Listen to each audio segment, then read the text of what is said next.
When I visited Japan right before the world fell apart, I was quite surprised to see a brand quite prominently featured in display booths just about everywhere. Like Sharp, the company, has not been a major player in the smartphone game outside of Japan for many years now. But if you were living in Japan, you might not have been aware of that fact. It's a scene that cannot be replicated here in the United States. I actually saw people using Sharp smartphones on the train. Imagine my excitement, as I've always actually been a fan of their phone products dating back from the S2 line. Like, they actually make some pretty good phones.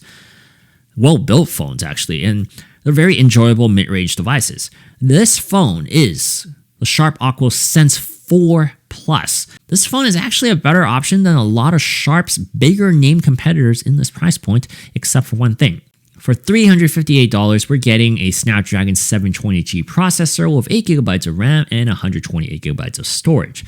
From a price standpoint, that's pretty on par with market standards in 2021. What makes the phone stand out to me is the build quality of the Aquos. Crafted from a combination of glass and an aluminum frame, this phone feels like a step up from something like, say, the OnePlus N10. The smooth back is a beauty to the eyes with that gradient mixture that I find very attractive here. I do waver between my favor with gradient designs on smartphones. Some of them look quite tacky, while others reflect the light rather beautifully. It really depends on the phone and how they do it. The Sharp Aquos Sense 4 does it the best.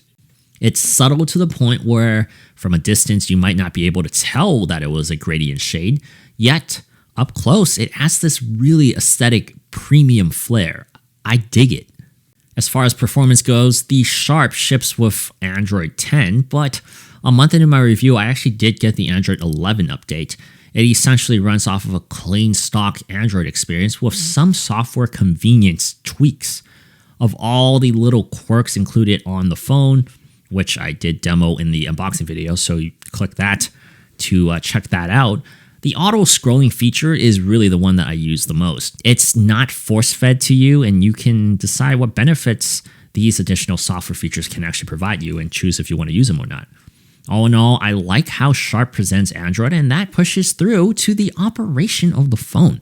The Snapdragon 720G is by no means a top performer in this segment, but it's also behind some devices that provide immense value from brands like Redmi and Realme.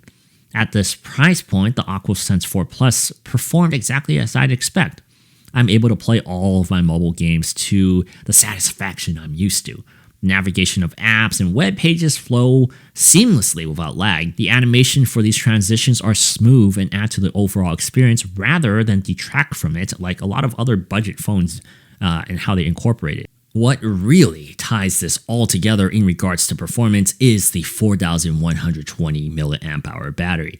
This is an absolute luxury that I feel spoiled using. On average, I can get 6 hours of screen on time with at least 13 hours off the plug. This is with my average usage that is essentially what a lot of people would consider intensive power usage, or the average consumer would.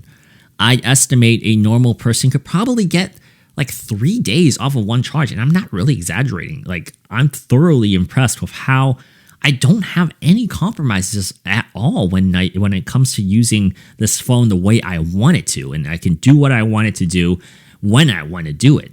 This is elite battery life. That flexibility is great.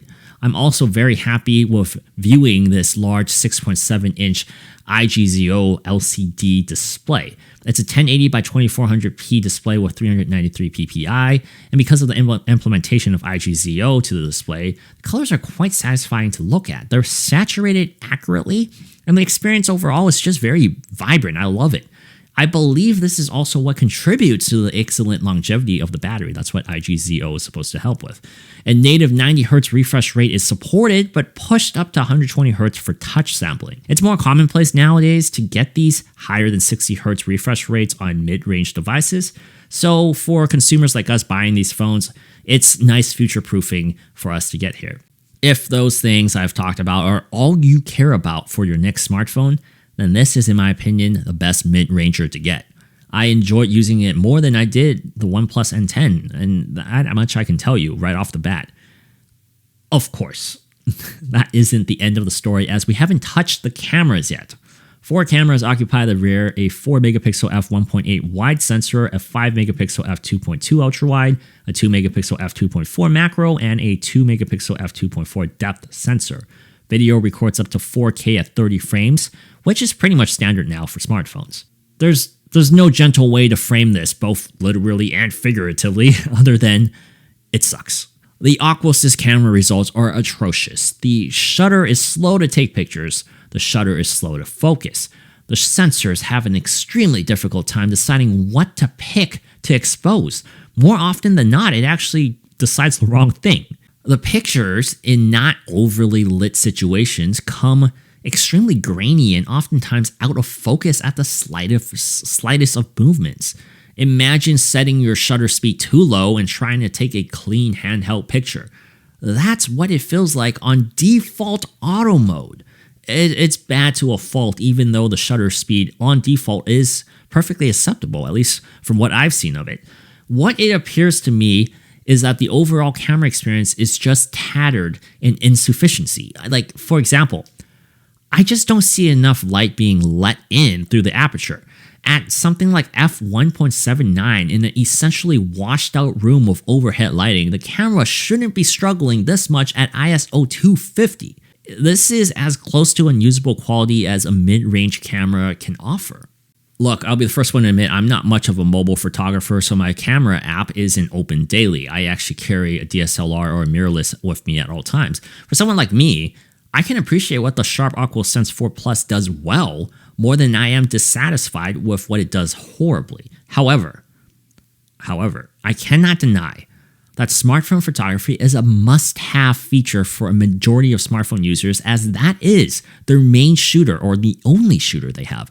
It is absolutely unacceptable to have such a deterring camera experience on an otherwise terrific phone overall from a company that I actually feel like produces quality products people underrate. The other day, my house was leaking, and I was like, oh my gosh, I don't know what to do about this. I'm a tech guy. I only know tech, so how do I fix that?